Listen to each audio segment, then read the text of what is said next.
Everybody would probably love to be driving on a newly repaved street like this. In recent years, most of us have been driving on streets like this. This pothole in 1 hour was pounded by hundreds of tires.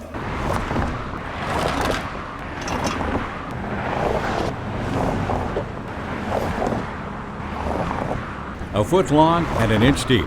This is typical all over the state, and it's costing you money.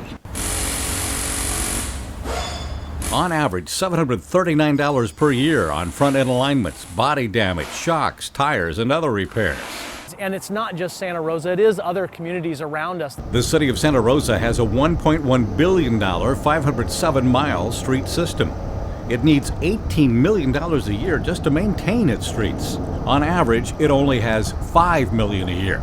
So the streets keep getting worse with deeper and bigger potholes. Just like this one over here.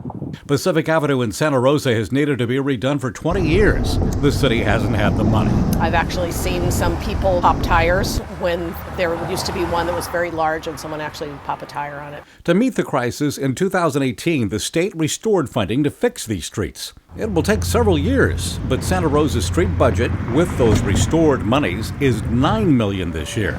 It's huge. It's huge. I mean, it in effect doubles the investment that we're currently placing in the streets. The busy Fulton Road, a main thoroughfare, is getting repaired this year. Street repairs are evident all over the city. Pacific Avenue will get repaved next year at a cost of more than $3 million. Proposition 6 would take away a large portion of Santa Rosa's street repair budget.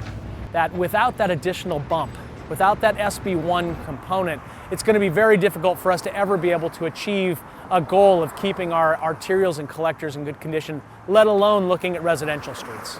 The gas tax costs an average of 35 cents a day. Senate Bill 1 has provided needed revenues to rebuild California roads, highways, and bridges. Proposition 6 would repeal those funds.